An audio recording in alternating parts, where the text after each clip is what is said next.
இன்னைக்கு எபிசோட்கான first promo release பண்ணிருக்காங்க. So இந்த ப்ரோமோ பார்க்கும்போதே தெரியுது கண்டிப்பா இன்னைக்கு வந்து சம்பவம் இருக்கு அப்படின்ற மாதிரி. அது மட்டும் இல்லாம அப்டேட்டும் வந்துருச்சு. ஏன்னா நேத்தே ஷூட்டிங் முடிஞ்சதால யார் என்னென்ன கேள்வி கேட்டாரு, எப்படி மானங்கட்ட கேள்வி எல்லாம் கேட்டாரு, சோ அப்படின்ற டீடைல் ஃபுல்லா வந்துருச்சுல. சோ அதை வச்சு பார்க்கும்போது அந்த ப்ரோமோல சொல்ற சில விஷயம் உண்மைதாங்க. பெருக்கி தள்ளிடுவேன், கிழிச்சிருவேன், இவங்களுக்கு டிசிப்ளின் கிளாஸ் எடுக்க போறேன், இது மாதிரிலாம் பேசிட்டு போன ஒயில்ட் கார்டு என்னப்பா உள்ள போய் பண்ணாங்க அப்படின்ற மாதிரி ஒரு கேள்வி கேட்கிறாரு. அவர் எப்படி ப்ரோமோல கேட்கிறாரோ அதே மாதிரி தான் ஷோலையும் கேட்டிருக்காரு. அது அந்த மாற்று கருத்துமே இல்ல. ஆனா விஜய் சேதுபதி சார் அதாவது இந்த அன்ஃபேர் எவிக்ஷன் வச்சு அப்பவே எவிக் பண்றாங்கல்ல, அந்த மாதிரி எனக்கு தெரிஞ்சு உங்களை எவிக் பண்ணி விட்டுறணும் அப்படின்ற மாதிரி தோணுது. ஆக்சுவலா இந்த வீக் வந்து பாத்தீங்கன்னா தயவு செஞ்சு ரொம்ப போட்டு அடிச்சிடாதீங்க அப்படின்ற மாதிரி சொல்ல தோணுதுங்க. ஏன்னா இந்த வீக் ஃபுல்லாவே எபிசோட்ஸ் ரொம்பவே எங்கேஜிங்கா இருந்தது. அதை ஒத்துக்கிட்டு தான் ஆகணும். இவங்க பண்ற சரி, அவங்க பண்ற தப்பு அப்படின்ற மாதிரிலாம் இல்லாம இந்த வீக் வந்து பாத்தீங்கன்னா ஓவரால் ஷோ எல்லா வீக்குமே, அதாவது எல்லா நாளுமே பாத்தீங்கன்னா எபிசோட்ஸ் வந்து சூப்பரா இருந்தது, ரொம்ப மொக்கையா இருந்தது அப்படின்ற மாதிரி சொல்ல முடியாது. போன இதுக்கு முன்னாடி வாரத்தெல்லாம் கம்பேர் பண்ணும்போது இந்த வாரம் நல்லா தான் இருந்தது. ஸோ அதனால ஓவரா போட்டு அடிக்கிறேன்னு சொல்லிட்டு மொத்தமாக கெடுத்து விட்டுறாதீங்க. ஓரளவுக்கு அடிங்க, ஆனால் போட்டு ரொம்ப அடிச்சிடாதீங்க அப்படின்னு நம்ம சொல்ல தோணுது. அது மாதிரி பார்த்தீங்கன்னா இன்னைக்கு வந்து ரோஸ்ட் வந்து 2-3 பேருக்கு ரோஸ்ட் இருக்குங்க. ஆனால் ஒருத்தவங்களுக்கு பயங்கரமான பிளாஸ்ட், அதாவது பார்த்தீங்கன்னா அவங்களுக்கு கிளாப்ஸ் எல்லாம் பறகுது. அது யாருன்னு உங்களுக்கே தெரிஞ்சிருக்கும். தெரிஞ்சிருந்தா இப்போயே கமெண்ட்ல மென்ஷன் பண்ணுங்க. எனிவேஸ் இந்த ப்ரோமோல என்ன மேட்டர் சொல்றாரு, ஆக்சுவலா இன்னைக்கு எபிசோட்ல என்ன நடந்தது அப்படின்னு டீடைலா பார்க்கலாம். சேனலை ஃபர்ஸ்ட் டைம் பார்த்தீங்கன்னா சப்ஸ்கிரைப் பண்ணிட்டு வீடியோ லைக் பண்ணிக்கோங்க. ஆக்சுவலா ஒரு முக்கியமான மேட்டருங்க. விஜய் சேதுபதி பொறுத்த வரைக்கும் இந்த சாட்டர்டே சண்டே 2 ஷூட்லயுமே ரொம்ப அக்ரெசிவா மாறல அப்படின்ற மாதிரி ஒரு அப்டேட்டும் வருது. ஆனா எல்லாருமே ரோஸ் பண்ணிருக்காரு, அதாவது 4-5 பேர் ரோஸ் பண்ணிருக்காரு ரொம்ப அக்ரெசிவா. போன வாரம் மாதிரிலாம் இந்த வாரம் எக்ஸ்பெக்ட் பண்ணாதீங்க. போன வாரம் மாதிரிலாம் இல்லை. இந்த வாரம் பார்த்தீங்கன்னா எப்பவும் போல, அதாவது இதுக்கு முன்னாடி வரலாம் ஹோஸ்ட் பண்ண வரல, அந்த மாதிரி தான் ஹோஸ்ட் பண்ணியிருக்காரு. ஸோ பயங்கரமான ரோஸ்ட் இருக்கும், அப்படி இருக்கும் இப்படி இருக்கும் அப்படின்னு அவர் பில்டப் கொடுக்க நான் விரும்பல. ஆக்சுவலாக இதில் விஷயம் என்னன்னு பார்த்தீங்கன்னா திவ்யான்னு ஒருத்தவங்க இருந்தாங்களே, திவ்யா என்னம்மா உன்னை போட்டு இந்த போல பொழக்கிறாங்களேம்மா அப்படின்ற மாதிரி தான் இருக்குது. ஆனால் அதே சமயத்தில் திவ்யாவுக்கு பார்த்தீங்கன்னா கிளாப்ஸும் வந்திருக்கு ஆடியன்ஸ் கிட்ட இருந்து. என்ன விஷயம்னு பார்த்தீங்கன்னா ஆடியன்ஸ் வந்து சாண்ட்ரா அந்த திவ்யா இவங்க 2 பேருக்கும் பயங்கரமான ஒரு கிளாப்ஸை கொடுத்துருக்காங்க, அப்ரிசியேஷன் கொடுத்துருக்காங்க. அதை பார்த்தோன்னா அவங்க வந்து செதறிட்டு இருக்காங்க, இன்னொருத்தவங்க வந்து பதறிட்டு இருக்காங்க. அந்த இன்னொருத்தவங்க யார் சொல்லுங்க, நம்ம பார்வதி. சாண்ட்ராக்கு வந்து எந்திரிச்சு எல்லாரும் அவங்க பேரை கூப்பிட்டோன்னு மொத்தமாக பார்த்தீங்கன்னா கிளாப்ஸ் பயங்கரமாக தெரிச்சிட்டு இருக்கு. ஸோ இங்கே கத்துனோன்னா உடனே அங்கே வந்து பார்த்தீங்கன்னா பார்வதி மூஞ்சி பயங்கரமான ரியாக்ஷன். பார்வதினு இல்லை, முக்காசி பேர் மூஞ்சி மாறிச்சு. அதில் கொடூரமாக மாறினது வந்து பார்த்தீங்கன்னா பார்வதி மூஞ்சி தான். அவங்களால அக்செப்டே பண்ண முடியல. என்னடா இது, இதை தானே நான் 4 வாரமாக பண்ணிட்டு இருந்தேன், எனக்கெல்லாம் எவனும் கைத்தட்டல. ஒரு வாரம் வந்து என்ன மாதிரி பண்ண சாண்ட்ராக்கு கைத்தட்டுறாங்க. ஆக்சுவலாக பார்வதியோட கோவ நாயம் தானே. நீங்கள் யோசிச்சு பாருங்க, 4 வாரமாக சாண்ட்ரா வந்து அந்த சீக்ரெட் டாஸ்க்ல என்ன பண்ணாங்களோ அந்த ஆட்டிடியூட் காமிச்சிங்கன்னா அப்படிதான் பண்ணுவேன், பண்ண முடியாது, என்ன பண்ணுவேன் அப்படின்ற மாதிரி ஒரு மாதிரி நெக்கலா பண்ணிட்டு இருந்தாங்க. ஸோ அந்த எல்லாமே பண்ணிட்டு இருந்ததுக்கு அப்புறமும் அவங்களுக்கு வந்து பார்வதியில் என்ன நினைச்சாங்க, நம்ம ஒழுக்கமா இருக்கோம், நம்ம கம்முன்னு இருக்கோம், ஸோ நம்மளுக்கு வந்து பார்த்தீங்கன்னா பாராட்டு வரும், சாண்ட்ராக்கு தான் கண்டிப்பாக வந்து அடி விழுவும் அப்படின்ற மாதிரி நினைச்சிட்டு இருந்திருப்பாங்க. அவங்களுக்கு திடீர்னு பாராட்டு வந்தோன்னா பார்வதியால் ஏற்றுக்க முடியல, என்னடா நடக்குதுங்க அப்படின்ற மாதிரி தான் அவங்களுக்கு இருந்திருக்கு. ஆக்சுவலாக இங்கே வந்து பார்த்தீங்கன்னா பார்வதியோட ரியாக்ஷன் மேலே தப்பு சொல்ல முடியாது, ஏன்னா அவங்களுக்கு ஷாக்கிங்காக தான் இருக்கும். அதுக்கப்புறம் விஜய் சேதுபதி வந்து அதை ரிவீல் பண்ணியிருக்காரு.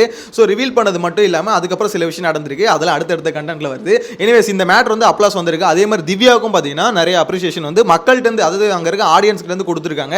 ஸோ அப்படின்ற மாதிரி அப்படி தான் வருது. ஆனால் ரோஸ்ட்டும் திவ்யாவுக்கு ஹெவியாக விழுந்திருக்குங்க. கத்த மாட்டேன்னு சொல்லிட்டு உள்ளே போய் நீ கத்திக்கிட்டே இருக்கியம்மா அப்படின்ற மாதிரி போட்டு கிழிச்சிருக்காங்க. ஸோ இன்னொன்று கிழிச்சிருவேன்னு சொல்லிட்டு போனார்ல பிரஜன், அவர் ஃப்ரெண்டு, அவருக்கும் பார்த்தீங்கன்னா ரோஸ்ட் விழுந்திருக்கு. ஏன் இந்த மாதிரி அக்ரெசிவாக இது பண்ணுறீங்க, அதாவது நீங்க நார்மலா இது பண்ணலாம், ஆனா ரொம்ப அக்ரெசிவா பண்ணீங்க அப்படின்ற மாதிரி அவருக்கு ரோஸ்ட் வந்துன்னு வச்சுக்கோங்களேன். பிரஜனுக்கு அது எனக்கு தெரிஞ்சு பெஸ்ட் அட்வைஸ் விஜய் சேதுபதி கொடுத்தே ஆகணும். ஒரு ஃப்ரெண்டாவது தயவு செஞ்சு கொடுத்துருங்க. ஏன்னா அந்த ஆள் வந்து ரொம்ப கோவப்பட்டு இருக்கு. அப்படி என்னைக்கு யாரை என்ன பண்ணுவார் என்கிட்ட வச்சுக்காதீங்க, அப்புறம் பார்த்துக்கும். அது வந்து பயங்கரமான ஒரு த்ரெட்டனிங்கா இருக்கு. பிரஜன் பேசுற விஷயம், அவரோட நோக்கம் வந்து ஓகே, பார்வதி நம்ம கிட்ட வரக்கூடாது அப்படின்றது 100% நான் ஏத்துக்கிறேன். ஏன்னா பார்வதி வச்ச குற்றச்சாட்டு எல்லாமே தப்பு தான். அதாவது இப்போ வந்து கையை தட்டி விட்டாருன்னு சொல்றது எப்படி தப்போ, அதே மாதிரி நீ எதுக்கு போய் இன்னொருத்தர் மேல கையை வைக்கிற, உனக்கு பிடிக்கல 2 பேருக்கு ஒத்து போலன்னு தெரிஞ்சு கை வைக்கிற, நீ இரிட்டேட் பண்ணுவேன், நீ கையை வைக்கும் போது நாங்கள் பார்த்து கம்முன்னு இருக்கணுமா அப்படின்ற ஒரு கேள்வி வருதுல. இதை பார்வதி வந்து எப்படி சொல்லலாம், ஐயோ ஒரு பொண்ணை எப்படி ஒரு கேரக்டர் அசாசினேஷன் பண்றாரு அப்படின்ற மாதிரி நீ உருட்டு. அதே இது அந்த கையை வந்து எடுக்காம அப்படியே வச்சுட்டு இருந்தாருன்னு வச்சுக்கோங்க, நான் கையை வச்சுன்னா அவர் மயங்கிட்டாரு அப்படின்ற மாதிரி நீ சொல்லிருப்பே சொல்ல மாட்டியா. நீ அவ்வளோ பெரிய கேடி, நீ யாரு அப்படின்றது ஊருக்கே தெரியும். அந்த கூமுட்டை கமருதின்னு வேணா பார்த்தீங்கன்னா எதுவுமே தெரியாம திருப்பி ஏதோ பாருங்க நேற்று நைட்லாம் என்னென்ன வேலை பண்ணிட்டு இருக்கான், திருப்பியும் போயிட்டு காலை சொரியறது. என்னடா டே கமருதினே, யாரா நீ, என்னடா பிரச்சனை உனக்கு உண்மையில கொஞ்சம் சப்போர்ட் இருக்குடா, சில பேர் சப்போர்ட் பண்ணுறாங்கடா, அதை வந்து நீ தக்க வச்சுக்கணும்னு நினச்சா தயவு செஞ்சு இண்டிவிஜுவல் கேம் ஆடு. அதை விட்டுட்டு திருப்பி பார்வதி அப்படி என்ன உனக்கு, எனக்கு எதாவது வாயில் வந்துரு போகுது, அப்படி என்னடா உனக்கு பார்வதி இல்லை அரோரா 2த்துல ஒன்று அட்டென்ஜே தீரணும் அப்படின்னு எதாவது இருக்குதா, எனக்கு ஒன்றுமே புரியலைங்க. ஆக்சுவலாக கமருதீனோட ஆக்டிவிட்டிஸ் பார்க்கும்போது திருப்பியும் அதே லூப்பு, திருப்பியும் பார்வதியும் கமருதீனும் அந்த விஷயத்தை திருப்பி ஸ்டார்ட் பண்ணுற மாதிரி இருக்கு. ஒரு முடிஞ்சதில் ஒரு கண்டென்ட்டு, அதாங்க அந்த கவர் கண்டென்ட்டு. ஸோ அதை திருப்பி வந்து ஸ்டார்ட் பண்ணுற மாதிரி இருக்கு. எனக்கு தெரிஞ்சு இது இப்படியே போச்சுன்னா திருப்பி நம்ம பார்க்கறதுக்குள்ள ஒரு சூப்பரான ஒரு கண்டென்ட் வந்து அரோரா கொடுக்குறாங்களோ இல்லையோ பார்வதியும் கமருதீனும் கொடுத்துருவாங்க போல. அது அதை நோக்கி தான் போகுது. எனக்கு என்னமோ சரிப்பட்டு வர மாதிரி தோணல. இதில் பார்வதி திருப்பி ஏதாவது ஒரு பெரிய ஒரு குண்டை தூக்கி போட்டு கமருதீனோட சோழியை முடிச்சிருவாங்க அப்படின்ற மாதிரி தான் தோணுது. இன்னொன்று அந்த பிராங்க் வந்து நிறைய பேர் கேட்டுட்டு இருக்கீங்களே, பிராங்க் என்னாச்சு அப்படி, அதுக்கு நான் லாஸ்ட்டாக வரேன். எனிவேஸ் இதில் வந்து பார்த்தீங்கன்னா இப்போ பார்வதி வந்து பயங்கரமான ஷாக் ஆகிறாங்க, சாண்ட்ராக்கு அப்ரிசியேஷன் வர மாதிரி. அதே மாதிரி திவ்யாவை போட்டு அடின்னு அடிக்கிறாங்க. கூடவே பார்த்தீங்கன்னா பிரஜனைக்கும் போட்டு பொழக்கிறாரு. இந்த மாதிரி என்னதான் நீ இது பண்ணியிருந்தாலும் உன்னோட கோவம் வந்து ரொம்ப அக்ரெசிவாக இருக்குது, மற்றவங்களை மிரட்டுறது இதெல்லாம் த்ரெட்டனிங் பண்ணுற மாதிரி இருக்குது அப்படின்னு சொல்லிட்டு வார்னிங் கொடுத்துருக்காரு அப்படின்னு நம்ம சொல்கிறாங்க. வார்னிங் மீன்ஸ் ரொம்ப இல்லை, ஆனால் அவங்க பேசின என்னென்ன விஷயம் பேசுனாங்களோ அதில் எடுத்து பேசி இது தப்பு அப்படின்ற மாதிரி சொல்லியிருக்காங்கன்றாங்க. இது கூடவே பார்த்தீங்கன்னா அமித் வந்து என்ன அமித் இருக்கிற இடமே தெரில அப்படின்ற மாதிரி அமித்துக்கும் பார்த்தீங்கன்னா போட்டிருக்காங்க. ஏன்னா 4 பேரில் வந்து 3 பேர் ஏதோ பண்ணிட்டு இருந்தாங்க. அமித் எங்கே இருந்தால் ஆக்சுவலாக அமித்துக்கு வந்து சொல்லுமான்னு கேட்டால் அமித்துக்கு சொல்லணும். ஏன்னா அமித் வந்து என்ன பண்ணிட்டாரு, நம்ம நல்லவனாக இருந்தால் போதும் அப்படின்னு நம்ம நினச்சிட்டாரு. நல்லவனாக மட்டும் இருக்கக்கூடாது பாசங்க, அங்கே நீங்கள் கரெக்டான ஒரு பாயிண்ட் எடுத்து வச்சா தான் அதில் நல்லவனாக இருக்கணும். நான் வந்து கரெக்டான ஸ்டாண்டில் நிற்கிறேன், பயாஸ்டாக இல்லாமல் நிற்கிறேன் அப்படின்ற நல்லவனை காமிக்கணும். ஆனால் அமித் அதை விட்டுட்டு நான் நல்லவன்றதை மட்டும் காமிக்கிறதுக்கோசம் அமைதியாகவே இருக்காது. எல்லாரும் கேட்கறதையும் பார்த்தீங்கன்னா எல்லாரும் சொல்றதை வந்து நல்லா கேட்டுக்கிட்டு கூட்டிட்டு வெளியே என்ன நடந்ததோ அதை மட்டும் எடுத்து சொல்லி ஒரு மாதிரி பயங்கரமான ஒரு எப்படி சொல்றது, ஒரு எதுவுமே கண்டென்ட் கொடுக்காம ஒருத்தர் வந்து சும்மா உள்ள அமிச்சு அப்படி இருக்கும், நான் பில்டப் மட்டும் கொடுத்துட்டு போறேன் அந்த மாதிரி தான் இருந்தது அமித்தை பார்க்கும்போது. ஸோ அதுக்கும் பார்த்தீங்கன்னா அட்வைஸ் பண்ணியிருக்காரு. விஜய் சேதுபதியை பொறுத்த வரைக்கும் இந்த வைல்ட் கார்டு என்ட்ரிஸ் இருக்காங்களா, இவங்க தான் இன்னைக்கான டாபிக், சாட்டர்டேவோட டாபிக்கே மெயினாக இவங்க தான். ஓல்டு கண்டஸ்டன்ட் கூட விட்டாங்க, அவங்களுக்கும் சில விஷயம் இருக்கு, பார்வதிக்கு சில ரோஸ்ட் இருக்கு, இதெல்லாம் நடந்திருக்குன்னு வச்சுக்கோங்களேன். ஆனால் சண்டேல நடந்திருக்குன்னு நினைக்கிறேன், பார்வதி ரோஸ்ட் வந்து சண்டேல நடந்திருக்கு. ஸோ இந்த மாதிரி சில விஷயம் நடந்திருக்கு இல்லைன்னு சொல்ல. ஏன்னா பார்வதி ஆக்சுவலாக மண்டே எபிசோட்ல சில விஷயம் பண்ணாங்கல்ல, அதெல்லாம் மறந்துட்டு இருக்காங்க. நேற்று பெஸ்ட் பர்ஃபார்மர்ல சொன்னானுங்களே அந்த பைத்தியக்காரனுங்க, அதெல்லாம் கொஞ்சம் யோசிச்சு சொன்னானுங்களா என்னன்னு தெரியல. எவ்வளோ அழிச்சாட்டே பண்ணியிருந்தாங்க மண்டே அந்த டாஸ்கில். ஒரு நாள் அதை டாஸ்க் முடிஞ்சதுக்கு அப்புறம் அது ஸ்டார்ட் ஆகி நெக்ஸ்ட் டே தான் பார்த்தீங்கன்னா பார்வதி கொஞ்சம் இவங்களுக்கு திவ்யாவுக்கு ஆப்படிக்கிறதுக்கோசம் வேலை செய்ய ஆரம்பிச்சாங்க. ஆனால் ஃபர்ஸ்ட் 2 நாள் என்னென்ன வேலை காமிச்சாங்க அப்படின்றது அவங்களுக்கு தெரியல. ஆனால் விஜய் சேதுபதி டீம் வந்து நோட் பண்ணி கொடுத்துருக்காங்க போல இந்த மாதிரி இதெல்லாம் பண்ணிட்டு இருந்தாங்க அப்படின்னு. ஸோ அதுக்கும் பார்த்தீங்கன்னா பார்வதிக்கு ஒரு ரோஸ்டான சண்டே எபிசோட்ல நடக்குதுன்னு நினைக்கிறது. எனிவேஸ் ஆனால் ஓவராலாக பார்த்தீங்கன்னா ரோஸ்ட் வந்து இருக்குது, ஆனால் ரொம்ப ஹெவியான ரோஸ்ட் இல்லை. ஏன்னா போன வாரம் அதிகமாக கொடுத்துட்டாருல, ஸோ இந்த வாட்டி கம்மி பண்ணி தான் கொடுப்பாரு. அதுதான் விஜய் சேதுபதியோட ஒரு ஸ்ட்ராட்டஜி. எப்பவுமே பார்த்தீங்கன்னா அடிச்சா ஒரு நாள் அடிச்சுட்டா மறுநாள் அணைக்கணும்னு சொல்லுவாங்க, அந்த மாதிரி பண்ணிட்டு இருப்பாரு.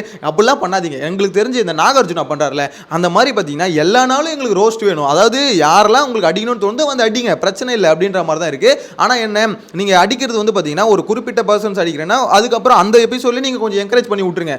நாகார்ஜுனா பண்ணுற இதெல்லாம் பார்க்கும்போது நிறைய பேர் வந்து பார்த்தீங்கன்னா பயப்பட வைக்கிறாரு. அதாவது வீக்கெண்ட் ஆனால் வருவார், அவர் வரதுக்கோசம் பார்த்தீங்கன்னா அவ்வளோ ஒரு பயம் வந்து கண்டஸ்டன்ட் மத்தியில் கிரியேட் ஆகுது. ஸோ அந்த மாதிரி தான் கொண்டு போயிட்டு இருக்காங்க. எனக்கு தெரிஞ்சு விஜய் சேதுபதியும் அந்த மாதிரி ஒரு ஹோஸ்டிங்கை கொடுத்தா பெட்டராக இருக்கும். இல்லைனா அன்ஃபேர் எவிக்ஷனில் விஜய் சேதுபதி தான் வீக் பண்ணும் அப்படின்ற மாதிரி தோணுது. ஸோ உங்களோட கருத்தை மறக்காம கமெண்ட்ல மென்ஷன் பண்ணுங்க. இந்த ஃபர்ஸ்ட் ப்ரோமோ பொறுத்த வரைக்கும் இதாங்க, இந்த வைல்ட் கார்டு என்ட்ரிஸ் பேசின பேச்சு எல்லாத்தையும் போட்டு அவங்கள கிளிக்க போறேன். இவர் பேசிக்காக என்ன சொல்றாருன்னா அவங்க கிழிச்சிருவாங்க, எதுவும் கிளிக்கல, ஸோ அவங்க எல்லாரையும் நான் கிளிக்க போறேன் அப்படின்ற மாதிரி ஒரு இது கொடுத்துருக்காரு, இன்ஃபர்மேஷன் கொடுத்துருக்காரு. அவர் எப்படி கிளிக்கிறாரு, பயங்கரமாக கிளிக்கிறாரா இல்லை மொக்கையா கிளிக்கிறாரா அப்படின்னு பார்க்கணும். இல்லை நல்லா கிளிக்கலாம் அவரை போட்டு கிளிக்கிறோமா அப்படின்ற மாதிரி நம்ம வெயிட் பண்ணி தான் பார்க்கணும். என்ன பொறுத்த வரைக்கும் ஒரு விஷயம் மட்டும் கிளியரா சொல்ல தோணுது, இதுல விஜய் சேதுபதி வந்து இவங்களை கேள்வி கேட்குறாரு, கேள்வி கேட்கல, அதெல்லாம் தாண்டி ஓவராலாக இந்த ஒரு வீக் வந்து பார்த்தீங்கன்னா என்ன பொறுத்த வரைக்கும் இன்ட்ரெஸ்டிங்காக இருந்தது. அதை நிறைய பேர் அக்செப்ட் பண்ணுவீங்கன்னு நினைக்கிறேன். அது இவங்க அதாவது நான் பார்வதி மேலே தப்பு, திவ்யா மேலே தப்பு, இல்லை அவங்க மேலே தப்பு, இவங்க மேலே தப்புன்றதை தாண்டி ஓவராலாக இந்த ஷோவாக பார்க்கும்போது எல்லா எபிசோடுமே போன வாரம் அதுக்கு முந்தின வாரம்லாம் கம்பேர் பண்ணும்போது ஓரளவுக்கு எங்கேஜிங். ஏன்னா நிறைய பேர் சொல்கிறது கேட்க முடிஞ்சுது, எப்போ அந்த வைல்ட் கார்டு என்ட்ரி வந்ததுக்கப்புறம் ஷோ கொஞ்சம் இன்ட்ரெஸ்டிங்காக இருக்குப்பா,